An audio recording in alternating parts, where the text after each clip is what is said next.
بہت آسان ہے۔ وَلَقَدْ يَسَّرْنَا الْقُرْآنَ لِلذِّكْرِ فَهَلْ مِن مُدَّكِرٍ۔ ہم نے اس قرآن کو تذکر کے لیے، نصیحت حاصل کرنے کے لیے، سبق حاصل کرنے کے لیے، ہدایت اور رہنمائی لینے کے لیے بہت آسان کر دیا ہے۔ تو ہے کوئی جو ہدایت کا طالب ہو؟ 4 مرتبہ یہ آیت آئی ہے سورہ قمر میں، وَلَقَدْ يَسَّرْنَا الْقُرْآنَ لِلذِّكْرِ فَهَلْ مِن مُدَّكِرٍ۔ چیلنج ہے اللہ تعالیٰ کی طرف سے۔ ہم نے اتمام کر دیا تم پر کہ نہایت آسان انداز میں، نہایت سلیس اسلوب میں ہم نے ہدایت واضح کر دی۔ اب اگر کوئی واقعتاً نصیحت کا طالب ہے، ہدایت کا متمنی ہے، تو اسے لازماً ہدایت مل جائے گی۔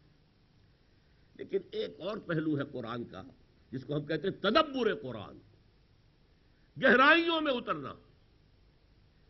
اس اعتبار سے ذرا نوٹ کیجئے، میں نے پچھلی مرتبہ بھی یہ بات کہی تھی، قرآن ایک خاص محدود زمان و مکان میں نازل ہوا ہے۔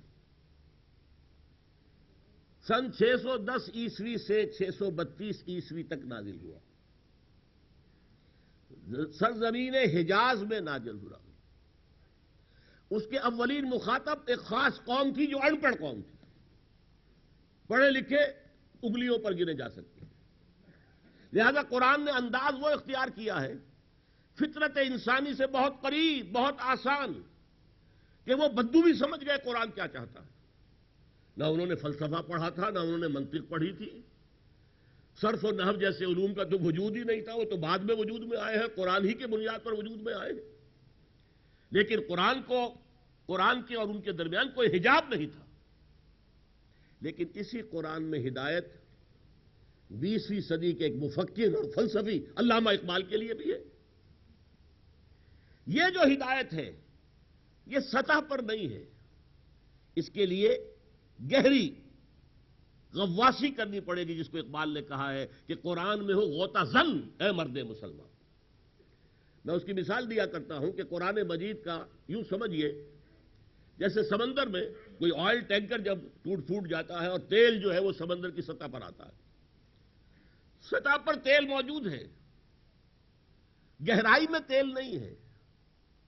تو قرآن مجید کا جو لب لباب ہے وہ اس کی سطح پر ہے، وہ ہر انسان کے لیے بہت آسان ہے اسے گریسپ کرنا، اسے سمجھنا۔ لیکن اس کی گہرائی، سمندر کتنا نیچے گہرا ہے، 6 میل ہے، 7 میل ہے، آپ اس تیل کی تہ سے اس کی گہرائی نہ سمجھیے۔ اس گہرائی میں ڈوبیں گے تو پھر وہاں سے موتی لے کر نکلیں گے، وہاں سے آپ کو وہ قیمتی چیزیں ملیں گی۔ اس لیے قرآن مجید پر تدبر وہ شے ہے جس کا حق کوئی انسان قیامت تک ادا ہی نہیں کر سکتا۔ ساری عمر انسان لگا رہے اور اسی کام میں لگا رہے، 30 جلدوں میں امام راضی کی طرح تفسیر لکھ دے، پھر بھی نہ معلوم کتنے مقامات ہیں جہاں پر کہ امام راضی کھڑے ہو جاتے ہکا بکا ہو کر، اعلم ان ھذا المقام مقام غامض عمیق مہیب، معلوم ہوتا ہے جیسے لرز رہے، کانپ رہے۔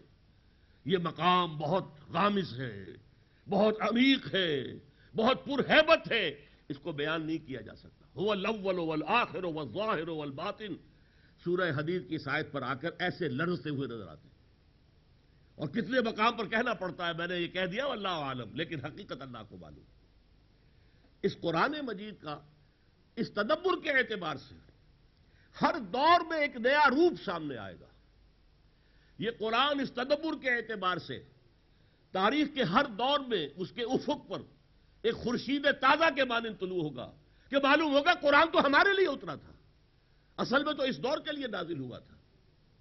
آپ جو کینیڈا میں جو ایمبریولوجی کے سب سے بڑے ماہر ہیں اور جن کی کتاب جو ہے ایمبریولوجی پر پوری دنیا میں سند مانی جاتی ہے، اس نے جب کہا قرآن مجید کو پڑھ کر میں حیران ہوں، آج سے 1400 برس قبل ایمبریولوجی کے یہ مراحل جو ہیں کس طریقے سے قرآن مجید کے اندر بیان کر دیے گئے، جبکہ ابھی نہ ڈسیکشن تھی، نہ مائکروسکوپ تھا، کچھ بھی نہیں۔ اس اعتبار سے غور کیجئے، والعصر لفظی ترجمہ کیا ہے؟ زمانے کی قسم ہے، اور قسم جو ہے آپ جان لیجئے، ہم جب قسم کھاتے ہیں اس میں 2 مفہوم موجود ہوتے ہیں لازماً۔ ایک تو یہ کہ ہم جس کی قسم کھا رہے ہیں اسے گواہ بنا رہے ہیں، اللہ کی قسم میں جو کہہ رہا ہوں ٹھیک کہہ رہا ہوں، یعنی اللہ گواہ ہے، اللہ شہید بینی و بینکم، اور ظاہر بات ہے کہ وہ کوئی عظیم ہستی ہی کی قسم کھائی جائے گی، لیکن جب اللہ تعالیٰ قسم کھاتا ہے اس میں عظمت کا سوال نہیں ہوتا، اللہ سے عظیم تر تو کوئی شے نہیں، اس میں صرف گواہی ہوتی ہے، زمانہ گواہ ہے۔ اب زمانے کے لیے لفظ کون سا لائے؟ عصر۔ عجیب بات ہے، قرآن مجید میں عصر اور دہر اس دونوں پر صورتیں موجود ہیں۔ سورۃ العصر آپ پڑھ رہے ہیں ہم، سورۃ الدہر آپ کو معلوم ہے 29ویں پارے میں ہے۔ دہر میں اور عصر میں کیا فرق ہے؟ یہ جدید فلسفے والے جانتے ہیں۔ ایک سیریل ٹائم ہے، وہ وقت جو گزر رہا ہے جس میں ماضی، حال اور مستقبل کی تقسیم ہوتی ہے۔ ایک ایبسولوٹ ٹائم یا پیور ڈیوریشن ہے، اس میں کوئی پیسج نہیں ہے، گزرنے کا سوال نہیں ہے۔ عصر کہتے ہیں تیزی سے گزرنے والا زمانہ، اعصار کہتے ہیں بہت تیز جھکڑ، بڑی تیز آندھی، وہ اعصار ہے۔ یہ زمانہ بڑی تیزی سے گزر رہا ہے، اور اس زمانے کی یوں سمجھیے کہ جیسے علامہ اقبال نے ستاروں کا ایک گیت لکھا، می نگریم می رویم، می نگریم می رویم، ہم دیکھتے رہتے ہیں اور چلتے رہتے ہیں۔ گویا کہ ستارے انسانوں کا معاملہ دیکھ رہے ہیں، زمین والوں کو دیکھ رہے ہیں اور چل رہے ہیں، رواں دواں ہیں۔ یہ بات 100% منطبق ہوتی ہے زمانے کے اوپر۔ یہ زمانے کی چادر جو ازل سے ابد تک ہے، یہ چشمدید گواہ ہے، چشمدید گواہ ہے۔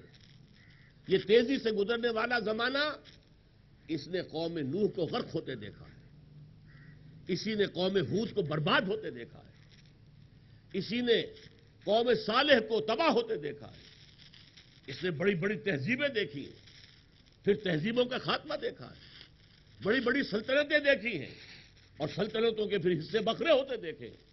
یہ زمانہ چشمدید گواہ ہے اس بات کا کہ ان الانسان لفی خسر، یقیناً انسان خسارے میں ہے، گھاٹے میں ہے، اس لیے کہ تاریخ انسانی بتاتی ہے کہ سعادت کے دور بہت مختصر وقفوں کی شکل میں آئے ہیں، اور باطل کا غلبہ دنیا میں بالعموم رہا ہے، اکثر و بیشتر باطل کا غلبہ رہا۔ سعادت کا، خیر کا، بھلائی کا، امن کا، سکون کا، عدل کا، قسط کا، یہ دور تو شاد آیا ہے۔ زمانے انسان کی اس بربادی کو، تباہی کو، اس کا چشمدید گواہ ہے۔ پھر اس میں ایک اور کیفیت ہے، والعصر، اس چونکا دینے کا انداز ہے۔ دیکھو اے انسان، تمہاری اصل پونجی یہ وقت ہے، اور یہ وقت تیزی سے بھاگ رہا ہے۔ ہائی اسکول میں ہم نے ایک نظم پڑھی تھی، psalm of life, art is long and time is fleeting, دوڑ رہا ہے، بھاگ رہا ہے۔ And our hearts though stout and brave still like muffled drums are beating funeral marches to the grave, ہمارے دل کی ہر دھڑکن ہمیں موت سے قریب تر لا رہی ہے، ہر دھڑکن، جیسے کسی بڑے جرنیل کا جنازہ جب چلتا ہے بیٹ آف دی ڈرم کے ساتھ آگے بڑھتا ہے، اسی طریقے سے ہماری دل کی یہ ہر دھڑکن ہمیں موت سے قریب تر کر رہی ہے۔ غافل تجھے گھڑیال یہ دیتا ہے بنا دی، گردوں نے گھڑی عمر کی ایک اور گھٹا دی، چونکو ہوش میں آؤ۔ امام راضی نے لکھا ہے کہ میں نے دیکھا بازار میں ایک شخص بہت زیادہ آواز لگا رہا ہے، لوگوں خریدو، یہ میرا برف ہے، خرید لو، خرید لو، کیونکہ اسے معلوم تھا کہ کچھ دیر میں یہ برف میرا پانی بن جائے گا، ختم ہو جائے گا۔ باقی کوئی شخص ہے بساط خانہ لے کر بیٹھا ہوا ہے، چلیے نہیں بکا شام تک مال تو کل بھی تو موجود تو ہے نا، لیکن وہ برف کا تاجر کیا ہے، اس کا تو جا رہا ہے، ختم ہو رہا ہے، پگھل جائے گا، اس کی پونجی گئی۔ اسی طرح تمہارے پاس اصل پونجی یہ وقت ہے، یہ مہلت ہے، اور یہ جا رہی تیزی سے ختم ہو رہی ہے۔ والعصر ان الانسان لفی خسر، یقیناً تمام انسان خسارے میں ہے، گھاٹے میں۔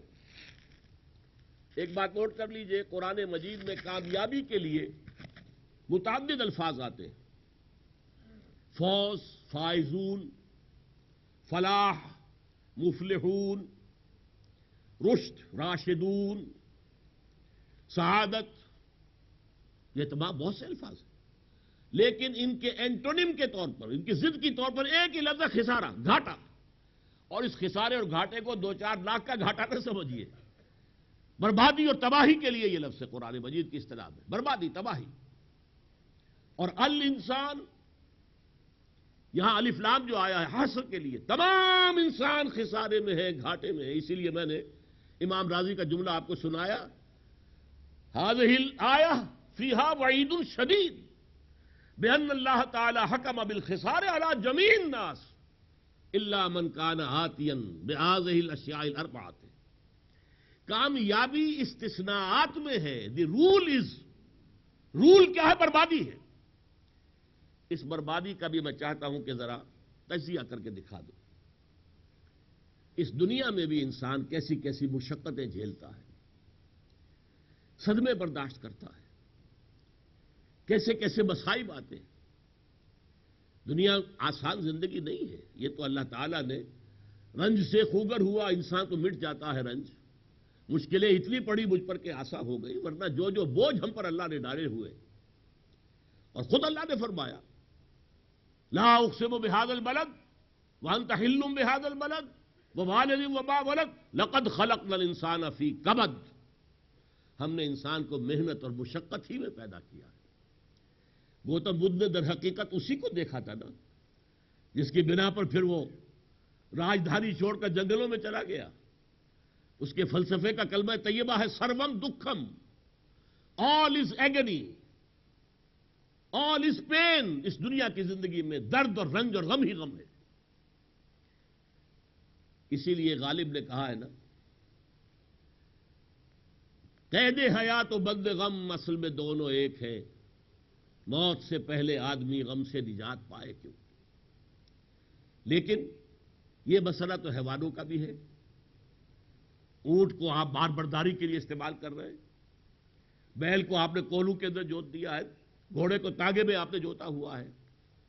لیکن حیوان اس اعتبار سے خوش قسمت ہے، ان سے پھر کوئی محاسبہ نہیں ہے آخرت میں، کوئی حساب کتاب نہیں ہے۔ جبکہ انسان کی ٹریجڈی یہ ہے، سارے دکھ جھیل کر، ساری مصیبتیں برداشت کر کے، سارے بوجھ اٹھا کر، پھر ایک وقت آئے گا یا ایھا الانسان انک کادح الی ربک کدحا فملاقیہ۔ یہ ساری مشقتیں جھیل کر اور ساری سختیاں برداشت کر کے پھر ایک مرحلہ وہ بھی آئے گا کہ اپنے رب کے حضور میں جا کھڑے ہونا ہے، لاؤ کیا کر کے لائے۔ یہ محاسبہ اخروی وہ ہے جس کے بارے میں حضرت ابو بکر صدیق رضی اللہ تعالیٰ عنہ کہا کرتے تھے، کاش کہ میں درختوں پر چہچہاتی چڑیا ہوتا جس سے کوئی مواخذہ نہیں، کوئی محاسبہ نہیں۔ کاش میں گھاس کا ایک تنکا ہوتا جو جلا دیا جاتا ہے، ختم ہو جاتا ہے، لیکن اس سے کوئی محاسبہ نہیں ہے، پوچھ گچھ نہیں۔ اور یہ کون ہے؟ افضل البشر بعد الانبیاء بالتحقیق ابو بکر صدیق، ان کا حال یہ ہے۔ حضرت عمر کا کیا حال ہے اس مواخذے کے حساب سے کہ انتقال کے وقت سخت بے چین ہے، سخت بے چین ہے، سخت بے چین ہے۔ عبداللہ ابن عمر رضی اللہ تعالیٰ عنہما نے اپنی ران کے اوپر سر رکھ لیا ان کا، کہا نہیں نیچے ڈال دو۔ ان کا ابا جان آپ اتنے پریشان کیوں ہو رہے ہیں؟ آپ تو عشرہ مبشرہ میں سے، آپ کی ساری خطائیں تو اللہ پہلے معاف کر چکا۔ فرمایا خدا کی قسم اگر میں برابر سرابر پر چھوٹ گیا تو بہت بڑی کامیابی سمجھوں گا۔ یہ ہے آخرت کا معاملہ کہ اب تو گھبرا کے یہ کہتے ہیں کہ مر جائیں گے، اور مر کے بھی چین نہ پایا تو کدھر جائیں گے۔ یہ انسان کی ٹریجڈی کا نقطہ عروج ہے، نقطہ عروج۔ سورۃ النبا میں کہا گیا ہے نا، یوم یقول الکافر یا لیتنی کنت ترابا، کاش کہ میں مٹی ہوتا، انسانیت کا شرف مجھے ملتا ہی نہ۔ والعصر ان الانسان لفی خسر۔ اب آئیے استثناء شروع ہوا، الا الذین آمنوا وعملوا الصالحات وتواصوا بالحق وتواصوا بالصبر۔ شرط اول در رہے منزل لیلا کے خطر ہاس بسے، شرط اول قدمی نس کے مجنوں باشی۔ پہلی شرط ایمان، اس پر تو تفصیلی بحث ہوگی اس منتخب نصاب کے دوسرے حصے میں جا کر۔ یہاں ایک نقطہ میں بتانا چاہتا ہوں صرف۔ آپ کو معلوم ہے ایمان نام ہے اللہ کو ماننے کا، رسولوں کو ماننے کا، کتابوں کو ماننے کا، آخرت کو ماننے کا، بعث بعد الموت کا، فرشتوں کا، کتابوں کا یقین، ایمان۔ اس ایمان کے دو رخ ہیں۔ اور یہ چیز جو ہے اکثر و بیشتر نگاہوں سے اوجھل ہو چکی ہے. یہ دو رخ ایمان مجمل کے الفاظ اگر آپ کو یاد ہو تو اس کے اندر اشارہ موجود ہے. آمنت باللہ کما ہوا باسمائہ و صفاتہ وقبلت جمیع احکامہ اقرار باللسان و تصدیق بالقلب. ایمان کے دو حصے ہو گئے، زبان سے اقرار، وربل ٹیسٹیمنی، وربل ٹیسٹیمنی، شہادہ باللسان. میں نے مانا اللہ کو، میں نے مانا رسول کو، میں نے مانا کتاب کو، میں نے مانا باس موت کو، جنت کو، دوزخ کو. یہ وربل ٹیسٹیمنی ہے. دوسرا قدم کیا ہے؟ وہ تصدیق بالقلب. ان حقائق پر یقین دل میں پیدا ہو جائے. اصل ایمان یہ ہے. پہلے کے لیے لفظ ایمان آیا ہی نہیں ہے، شہادت. اور اس کا فائدہ صرف یہ ہے کہ دنیا میں آپ کو مسلمان سمجھ لیا جائے گا، آپ سے مسلمان کا سا معاملہ کیا جائے گا، آپ مسلمان عورت سے شادی کر سکیں گے، آپ اگر اسلامی ریاست کے شہری ہیں تو آپ کو شہریت کے مکمل حقوق حاصل ہو جائیں گے. اس اسلام کا فائدہ بولے الاسلام علی خمس، شہادت اللہ الہ الا اللہ وان محمد رسول اللہ و اقام الصلاۃ و ایتاء الزکوٰۃ و صوم رمضان و حج البیت من استطاع الیہ سبیلا. لیکن اس اسلام کا فائدہ صرف اس دنیا تک محدود ہے. قیامت میں صرف وہ ایمان کام آئے گا جو دل کے اندر ہو، جو دل میں راسخ ہو، جو یقین کی شکل اختیار کرے، جو پرسنل کنوکشن بن جائے. دیکھیے فرق ہے ان دو چیزوں میں. Racial creed, because I belong to certain people, certain nation. میرے والدین مانتے تھے فلاں کو فلاں کو فلاں کو فلاں، میں بھی مانتا ہوں. بس اس کا نام ہے ریشیل کریڈ. نسلی طور پر کچھ عقیدے جو چلے آ رہے. ایک ہے پرسنل کنوکشن، آپ خود یقین رکھتے ہو ذاتی طور پر ذات باری تعالیٰ پر، اس کی صفات کمال پر، اس کی قدرت پر، اس کے کمال علم پر، اس کی کمال حکمت پر. یقین ہو باس بعد الموت پر، جنت پر اور دوزخ پر، محاسبہ اخروی پر، فرشتوں پر، کتابوں پر، رسولوں پر، انبیاء پر، اور خاتم المرسلین و انبیاء حضرت محمد پر، اور آخری اللہ کا کلام اور کامل ترین ہدایت قرآن پر. جب تک یہ کنوکشن نہیں ہے ایمان نہیں ہے. میں ایک آیت آپ کو سنا چکا ہوں، آیت نمبر 14. قالت الاعراب آمنا قل لم تؤمنوا ولكن قولوا اسلمنا ولما يدخل الايمان في قلوبكم. یہ بدو کہتے ہیں ہم ایمان لے آئے. اے نبی ان سے کہہ دیجئے تم ایمان ہرگز نہیں لائے ہو. ہاں یہ کہہ سکتے ہو کہ ہم مسلمان ہو گئے جب تم نے کہا اشہد ان لا الہ الا اللہ واشہد ان محمد رسول اللہ. اس فرق کو جان لیجئے. ایک قانونی ایمان کہہ لیجئے جو اسلام کی بنیاد ہے. It gives you a legal status in this world. You are a member of Muslim society. You are a full citizen of an Islamic state. اسلام کی بنیاد پر. دنیا میں ہم دل میں جھانک کر دیکھ ہی نہیں سکتے. دل میں یقین ہے کہ نہیں ہے، کہاں سے دیکھیں گے؟ کوئی الیکٹرو کارڈیوگرام، کوئی ای سی جی، اے کے جی کچھ نہیں بتا سکتا. لہذا دنیا میں ہم دلی ایمان پر بحث ہی نہیں کرتے. صرف ایمان کا یہ قانونی پہلو یہ ہے جو ہمارے سامنے آئے گا. لیکن آخرت میں جو سابقہ پیش آئے گا وہ اس ہستی کے ساتھ ہے جو علیم بذات الصدور. وہ تو دلوں کے حالات سے واقف ہے. وہ دیکھے گا ایمان تھا تو ٹھیک ہے، ایمان نہیں تھا تو پھر تم مسلم تھے دنیا میں، مومن نہیں. مومن والا معاملہ تمہارے ساتھ یہاں نہیں کیا جا سکتا. اچھا اب آئیے اس بات پر. جب ایمان اقرار باللسان سے اتر کر تصدیق بالقلب، یقین، کنوکشن کے درجے کو پہنچتا ہے، اس کا لازمی نتیجہ یہ ہے کہ عمل درست ہو جائے گا. ورنہ ایمان دو دھیلے کی قیمت نہیں اس کی. یہی وجہ ہے کہ کتنی احادیث ہیں جن میں گناہ کبیرہ پر، بلکہ میں تو اور عرض کروں گا گناہ کبیرہ نہیں، معمولی سے بد اخلاقی پر ایمان کی نفی کی قسم کھائی ہے محمد الرسول اللہ صلی اللہ علیہ وسلم. حضرت انس فرماتے ہیں رضی اللہ تعالی عنہ، جو 9 سال تک خادم خاص رہے، پرسنل سرونٹ.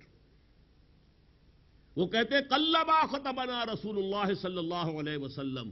شاذ ہی کبھی ایسا ہوا ہوگا کہ اللہ کے رسول نے ہمیں کوئی خطبہ ارشاد فرمایا ہو اور یہ الفاظ نہ کہے ہوں الا قال لا ایمان لمن لا امانت له ولا دین لمن لا عہد له، جس شخص کے اندر امانت داری کا بس نہیں، اس کا کوئی ایمان نہیں، اور جس میں پاس عہد نہیں، وعدہ جو ہے پورا کرنے کا مادہ نہیں، اس کا کوئی دین نہیں۔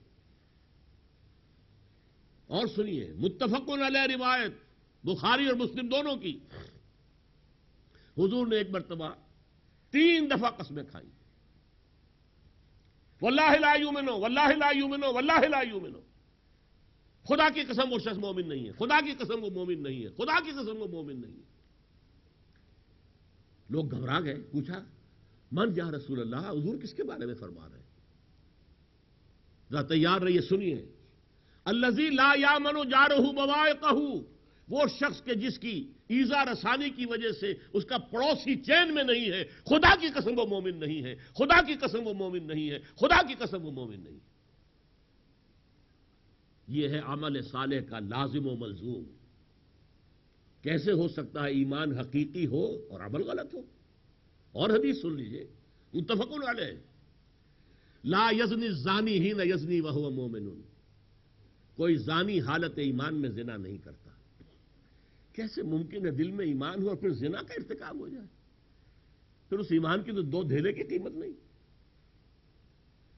ولا یشرب الخمر حین یشرب وہو مومن، کوئی شرابی حالت ایمان میں شراب نہیں پیتا، اس وقت ایمان نہیں ہوتا اس کے دل میں۔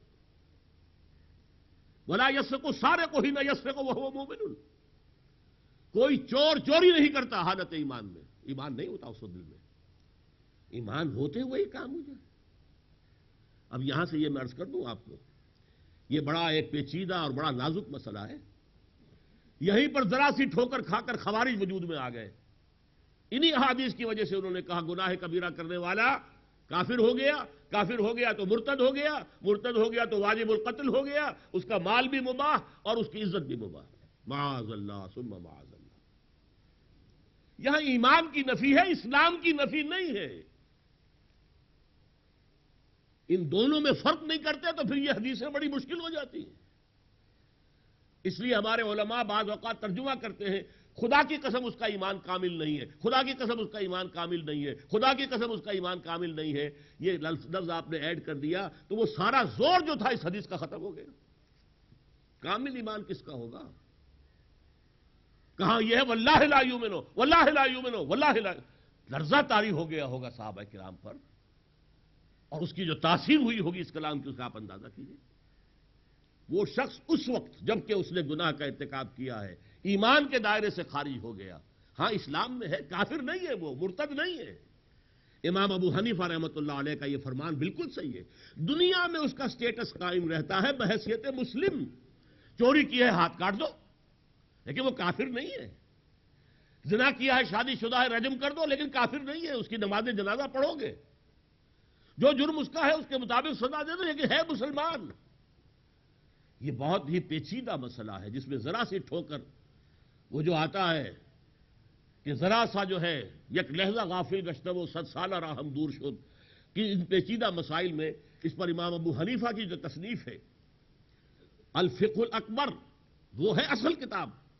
امام ابو حنیفہ کی عام فقہی مسائل پر تو کوئی تصنیف ہے ہی نہیں، وہ تو ان کے شاگردوں کے فتاوی ہیں جو مرتب ہوئے ہیں۔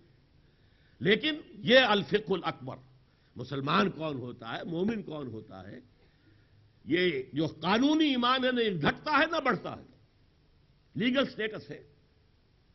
یہ نہیں ہو سکتا کہ ایک باپ کے 2 بیٹے ہیں، ایک تہجد گزار ہے، ایک نماز 5 وقتہ بھی جو ہے وہ گنڈے دار پڑھتا ہے۔ باپ مرے گا تو تہجد گزار کو زیادہ حصہ نہیں ملے گا وراثت میں، اور وہ جو گنڈے دار نماز پڑھنے والا اسے کم نہیں ملے گا۔ وہ فاسق اور فاجر ہے لیکن ہے مسلم، جب مسلم ہے تو اس کا حق، وہ تمام حقوق اسے حاصل ہے جو ایک مسلمان کو حاصل ہے۔ المسلم کف المسلم، یہ الفاظ ہے امام اعظم امام ابو حنیفہ رحمۃ اللہ علیہ کے، ہر مسلمان دوسرے مسلمان کے ساتھ کف ہے، برابر۔ یہ نہیں کہ یہ تو متقی ہے اس کے حقوق زیادہ ہو گئے اور یہ چونکہ فاسق ہے حقوق کم ہو گئے۔ ہاں جس درجے وہ اسلام سے باہر ہو جائے گا اب وہ زیرو ہو جائے گا، اس کے سارے حقوق ختم ہو گئے، وہ مرتد بھی ہے، واجب القتل بھی ہے۔ گویا کہ اب ایمان سے اب آگے چل رہے ہیں ایمان اگر حقیقی ہو، اب بڑی بحث اس کے اندر ہے، ایمان حقیقی کیسے حاصل ہو؟ ایمان کا اصل موضوع کیا ہے؟ الحمدللہ کہ یہ چونکہ میرے موضوعات میں سے رہا ہے یہ، اور میں اس پر تقریریں کرتا رہا ہوں، اور غالباً سن 1991 میں نے 5 لیکچر دیے تھے 1.5 گھنٹے کے قرآن آڈیٹوریم لاہور میں حقیقت ایمان پر، اور وہ اب کتابی شکل میں چھپ کر آ گئی ہے۔ وہ کتاب موجود ہے، یہاں موجود ہے، جو حضرات بھی لینا چاہیں لے سکتے ہیں۔ ایمان کہتے کسے ہیں؟ ایمان کے لفظی معنی کیا ہے؟ ایمان کا اصطلاحی مفہوم کیا ہے؟ آپ کسی مسلمان سے پوچھیں گے ایمان کیا ہوتا ہے؟ بھائی ایمان کیا ہوتا ہے؟ بس ایمان ایمان ہوتا ہے، اللہ اللہ خیر صلی اللہ، کیا بتائیں گے؟ کیا اصطلاحی مفہوم ہے اس کا؟ پھر ایمانیات کی کیا اہمیت ہے؟ یہ ایک فلسفہ ہے، یہ ایک ویلٹن شوانگ ہے، یہ ایک ورلڈ ویو ہے، یہ در حقیقت انسان کے لیے ایک آئیڈیالوجی ہے، ایک نظام فکر ہے۔ اس سب کو سمجھنا بہت ضروری ہے۔ ایمان اور عمل کا کیا تعلق ہے؟ عمل، امام بخاری کہتے ہیں کہ عمل بھی ایمان کا حصہ ہے، اور امام ابو حنیفہ کہتے ہیں نہیں، عمل علیحدہ ہے، ایمان علیحدہ۔ اس میں پھر معتزلہ نے کیا کہا ہے، اشاعرہ نے کیا کہا ہے، اہل تشیع نے کیا کہا ہے، مرجیہ نے کیا کہا ہے، یہ تو بڑی بحثیں نہیں ہے۔ بہرحال ہمارے اس وقت کے درس کے اعتبار سے ایمان اگر حقیقی ہے، قلبی تصدیق والا ہے، یقین قلبی موجود ہے، تو عمل لازماً درست ہو جائے گا۔ ہاں کسی وقت جذبات کی رو میں بہہ گئے، ماحول کے اثرات کے نیچے آ گئے، کوئی غلط کام ہو گیا، فوراً توبہ کرے گا، فوراً رجوع کرے گا، فوراً پچھتائے گا۔ اور اس کے لیے سورہ نساء میں فرمایا گیا ہے انما التوبۃ علی اللہ للذین یعملون السوء بجہالۃ ثم یتوبون عن قریب۔ اللہ کے ذمے ہے اپنے اس بندے کی توبہ کو قبول کرنا جو جہالت میں، جذبات میں آ کر غلط کام کر بیٹھتا ہے، پھر فوراً توبہ کرتا ہے۔ اللہ نے اس کی توبہ کو قبول کرنا اپنے ذمے کہا ہے۔ بہرحال الا الذین آمنوا وعملوا الصالحات، صالح کسے کہتے ہیں؟ ہمارا ترجمہ ہوتا ہے نیک۔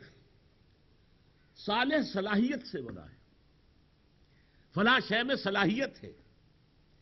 انسان کو اللہ تعالیٰ نے بہت اونچے مقام پر تخلیق فرمایا تھا۔ لقد خلقنا الانسان فی احسن تقویم۔ مسجود ملائک خلقتہ بیدی، اپنے دونوں ہاتھوں سے بنایا میں نے اس انسان کو۔ مسجود ملائک، خلیفۃ اللہ فی الارض، لیکن پھر گرایا بھی ہے اسے، ثم رددناہ اسفل سافلین، بہت نیچے گرا دیا۔ اب اس نیچے گرے ہوئے انسان کو محنت کرنی پڑے گی۔ پہاڑ کی چوٹی سے آپ کو نیچے گرا دیا، اب آپ کو چڑھنا پڑے گا، چڑھنا پڑے گا۔ یہ جو اوپر چڑھنا ہے یہ ہے عمل صالح، تاکہ جس مقام پر آپ کو پیدا کیا گیا تھا آپ اس مقام کو دوبارہ حاصل کر لیں، وہاں تک پہنچ جائیں۔ والتین والزیتون وطور سینین وہذا البلد الامین لقد خلقنا الانسان فی احسن تقویم ثم رددناہ اسفل سافلین الا الذین آمنوا وعملوا الصالحات فلہم اجر غیر ممنون۔ ایمان اور عمل صالح کے نتیجے میں انسان پھر اپنے اندر وہ اوصاف پیدا کر سکتا ہے جس سے کہ وہ واقعتاً شرح انی جائل سعادت ترا، علامہ اقبال نے جو یہ دعا دی تھی اپنے بیٹے کو، اللہ تعالیٰ پھر تمہیں شرح انی جائل بنا دے، انی جائل فی الارض خلیفہ، اس کی تشریف بنا دے، تو انسان اس مقام کو حاصل کرتا ہے ایمان اور عمل صالح سے۔